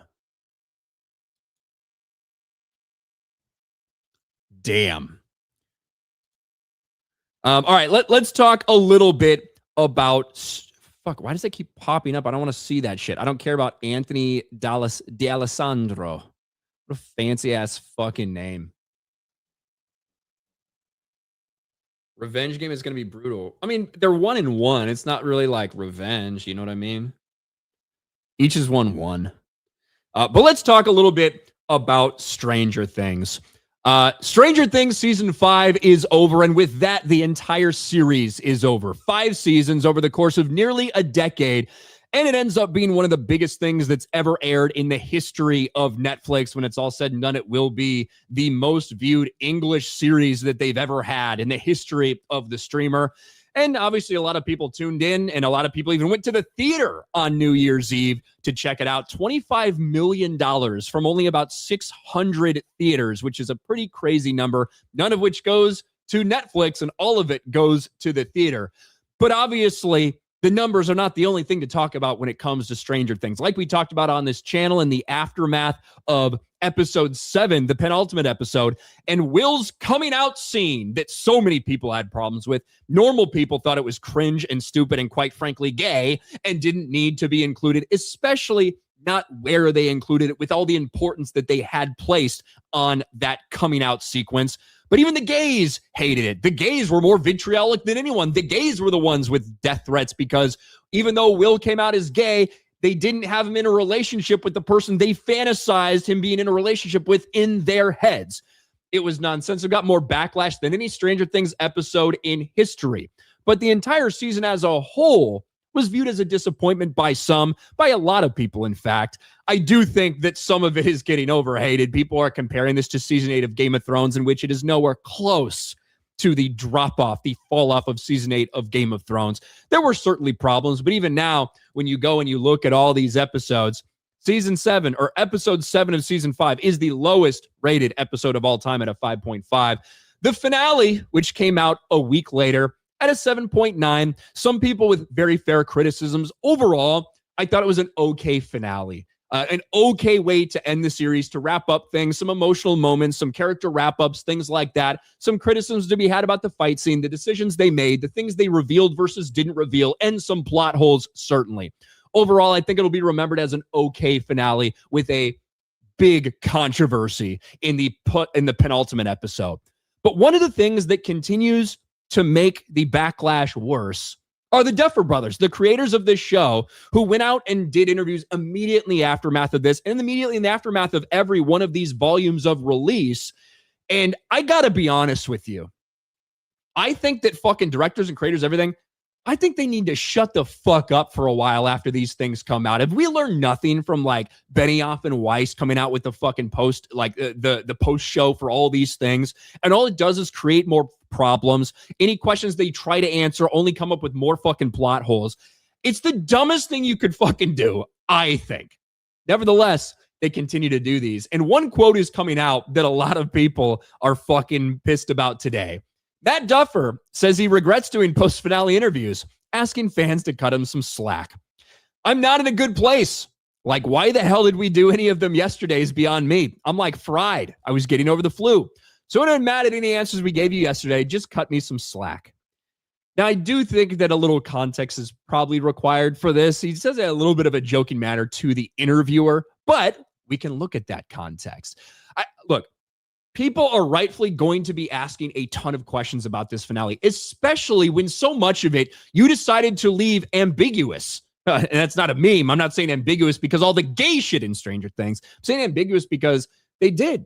When it comes to the fate of some of the characters, when it comes to the fate of Eleven, when it comes to what exactly happened here or what exactly happened there, what happens in the future, they did leave it rather ambiguous and kind of up for the viewer to interpret, right? Which I do think can be viewed as sometimes a cowardly thing. Sometimes it works. We all remember, well, I shouldn't say that. I'm fucking old. So I do remember when the Sopranos finale came out.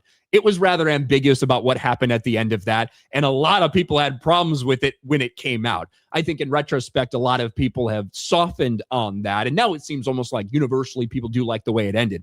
When it happened, there was a lot of people that were not happy about the way it exactly ended and how ambiguous it was. But this is them talking about, questions. Hey, did anybody want to die? Did anybody ask for their characters to die? What happened this? And they're trying to remember 2 years ago. And here's the quote in question on the Happy, Sad, Confused podcast. And I don't, beyond that, I can't think of it. I mean, obviously this would have all been like 2 years ago, right? Or anything. Did Maya want to die, Ross? That's the only one I'm trying to think. Or am I making that up? I don't know. I think you're making that up. I don't know why he would make it up. Seems like a strange thing to make up. Because Josh, man, there was so much. My head is in a, I really shouldn't have done any of these post-mortem interviews because I'm not in a good place. Like, why the hell we did any of them yesterday is beyond me. That's the best time to talk to you, when you're totally fried. I'm like fried. I was like, yeah, I'm getting over the flu. So anyone mad at any answers we gave yesterday, just give me a break. Cut me some slack. No, never. That's not how the internet works. You know that. No.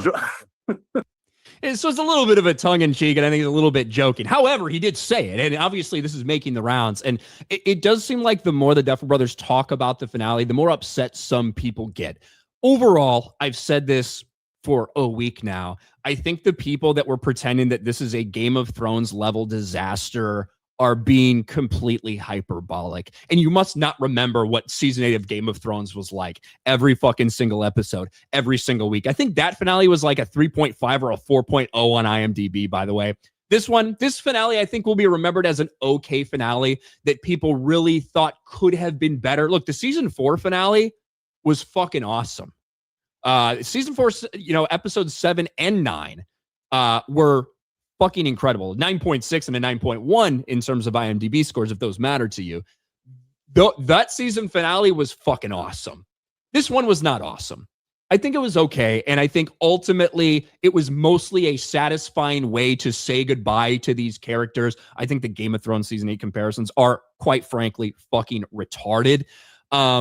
But I do think it's people are always going to have fucking problems with the way you decide to end things. Very rarely, I think, are people going to be super satisfied, like a Breaking Bad ending. I think that's very rare. It's a difficult thing to do, but it's part of what makes these fucking shows these shows in totality. It's not just one season, not just 2 seasons. It's all of them in totality, and how you finish is very fucking important. I don't think they fucking hammered it home. I think it was an okay finale that's probably in certain space in the internet getting a little bit overhated. But overall, one of the things that's making it worse are all the fucking interviews that you guys have done and all the things that you're fucking talking about. Because when you sit down and you fucking try to talk about this stuff and people aren't happy with your answers, it's only going to make them even more pissed off. And I honestly think it's a mistake for these fucking creators to go out there immediately after start trying to answer all these fucking questions, because the truth is what people make up in their head is oftentimes better than the answer that they end up getting. And the Stranger Things backlash has certainly been present, in large part, I think, centering around the gay sequence. There's criticism for the writing and the character decisions, and this is not as good of a season as season 4. I think it's more in line with seasons 2 and 3, but when it's the finale, when every eye is focused on it, when people are going to fucking theaters to watch it, when everybody's tuning in Netflix, there's going to be a lot of attention on you. And if you're not ready to answer all these fucking questions, then you probably just shouldn't do it.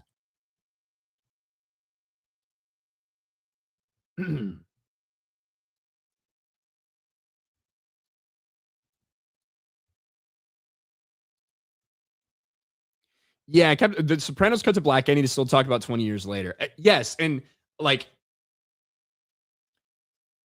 right now, I think that Sopranos episode is like a 9.3 or something on IMDb. If that had come out now, I think that number would be significantly lower. Maybe around the Stranger Things, like 7.8, not like fucking tanked or anything. But when that happened, before the widespread virality of the internet and everything, it was a big deal. I'm talking like water cooler topics, just topics that people were talking about. People were arguing over that ending. It was it was a rather divisive way, because it was just it was ambiguous, and I think sometimes that can be great. I think sometimes it can be a little bit cowardly, and I would lean towards I would lean towards most of the time it can be kind of cowardly if you don't give a definitive, hey, this is what happened. I think sometimes it's okay, but when so much stuff in your finale is ambiguous, I think that lends itself more towards a little bit of cowardice. The irony is, for me, for the Stranger Things like conversation, because it's being criticized for being a little bit safe, and I think it was a little bit safe.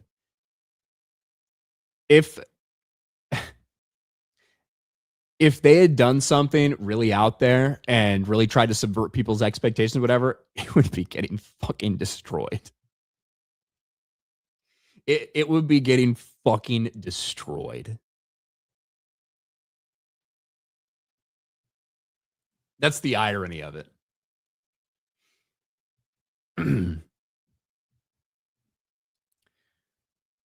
Zanjaya said, I noticed they did an admirable job of diverting the male gaze from 11 by putting her in a weird 3-piece jogging suit that covers her entire body and isn't like anything anyone actually wore. Well, I don't think you should be too focused on appealing to the male gaze when, like, even though Millie Bobby Brown is obviously of age and she's 21 or 22, when she's playing a character who isn't, I don't think you should go out of your way to like sexualize her, I guess, if she's playing a child.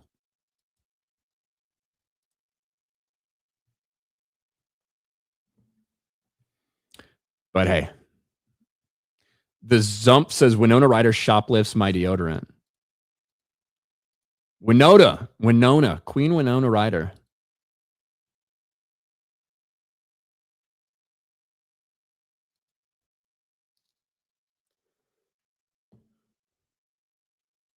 Queen Winona. She did shoplift. A little bit of a klepto streak.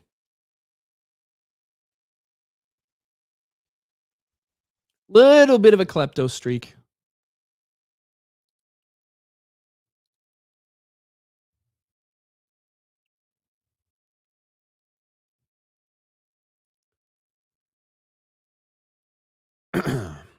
Winona Ryder, that's a name I haven't heard in a long time. You know, I will say, one of the interesting things that does come out of these fucking interviews, despite all the dumb shit that ends up being said, they were talking about how kind of crazy it was to get Winona Ryder to sign up for this show when they started. And look, I didn't watch Stranger Things until season 4 was already out. I was like, I'm not interested. Everybody says it's good. I'm not going to watch it. I watch it. I'm like, I actually really like the show. But I remember when it was being marketed, Winona Ryder was like the selling point. And of course it would be the selling point. You've got a bunch of characters nobody's heard about when it comes to the kids. And obviously it was built as like, yeah, these kids are important. But like Winona was the headliner of the show for obvious reasons. And it came out in 2016. They probably filmed in 2014 or 2015. Back then, to get like a respectable like movie actor or actress to sign up for a couple seasons of a streaming show, it was not the easiest thing to do. And they talked about how lucky they felt when they convinced Winona Ryder to sign up, who didn't even understand what streaming services were. And she really, I think she carried that show in season 1. I don't watch Stranger Things. Heard they're doing spinoffs though. I mean, kind of. Like, I don't think the spinoffs are going to be what people think. They have like an animated one, like or an animated one set between seasons like 2 and 3 that's coming out either later this year, next year. That's like a nothing burger. There is an actual live action spinoff that they're going to be doing, but I don't. It's not going to involve any of these fucking characters. It's going to be set in the universe, but it doesn't involve any of these actual characters. So I don't know how big it'll be or how much people will care.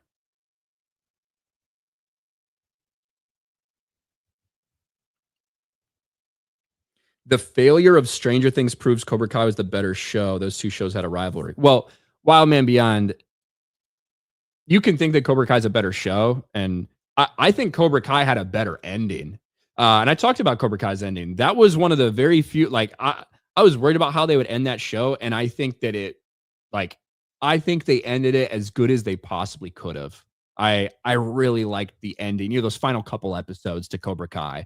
Maybe not this last season in general, but the last 5 episodes I thought was the perfect send-off, the perfect way to end the series.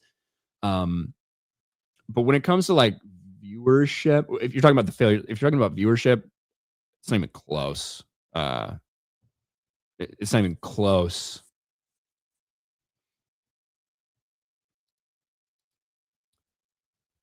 Quagmire, I love when you talk Navy. It brings me back. CBN 77, baby. That's CBN 72. 77, huh?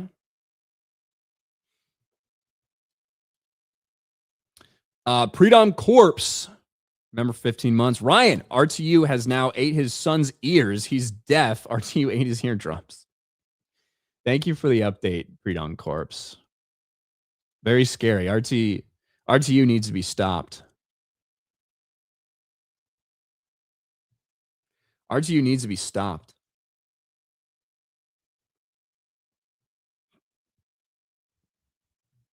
Did the Duffer Brothers disappear to obscurity like Benioff and Weiss? I mean, kind of. I would certainly say more obscure than now. But it's not like they have anything else that they've like ever really done. It's like just been this.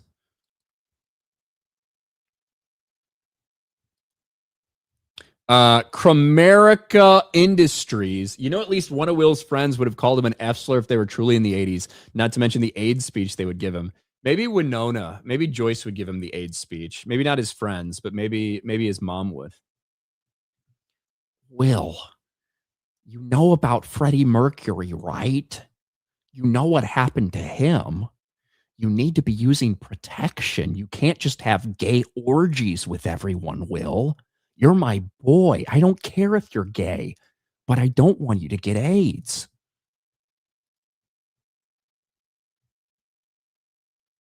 Maybe.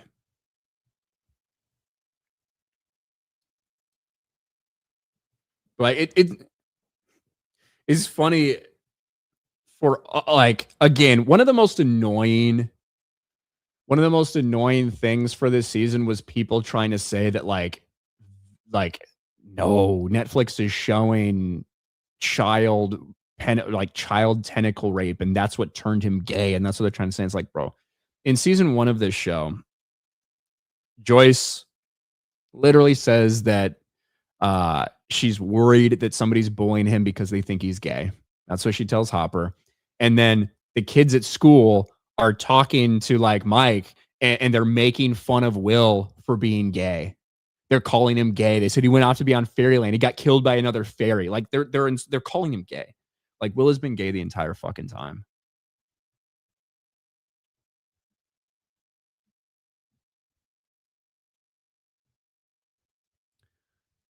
Oh shit. New theory. Will was patient 0 for AIDS, picked it up in the Upside Down. Fuck.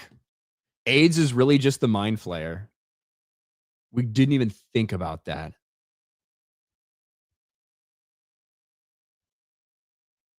We didn't even think about that.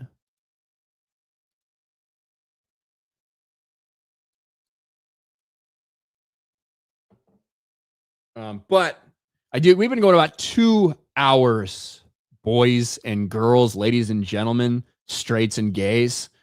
So I do think we'll end it here. I appreciate you guys chilling with me, even though it's a little bit later stream than normal. I don't know if we'll be back to a kind of normal schedule after, but I had to watch the last Bears game, even though they fucking lost. Which, whatever. Ryan, thank you for not having gay ass sponsors and ads during your stream. You're welcome. I'm not saying I never will. I might. B-Chain says, I think you missed my last super chat. Let me see. B-Chain. Oh, B-Chain for $5. Great grandpa was in the Big Red 1. Got a Purple Heart in the Battle of the Bulge. Shot in the chest and lived. Died of cancer from smoking in the 60s. I'm sorry I missed that one. B-Chain. But shout out to your grandpa. Fucking badass. I'm sorry he died from smoking, though. That sucks. All right, guys. That is going to be it for us. Appreciate you hanging out. Go check out Meta PCs if you need a new PC for the new year. New year, new you, new PC. What's not to love? And tomorrow I'll be live on Vera Dark's channel for Fuck My Life. Other than that, I don't know, bro. I don't know. I'll be live for Geeks and Gamers Daily tomorrow, as always, on Monday, 11 a.m. on Geeks and Gamers. And that's it. I'll see you guys next time on Wednesday when we do the live stream. Bye, everyone.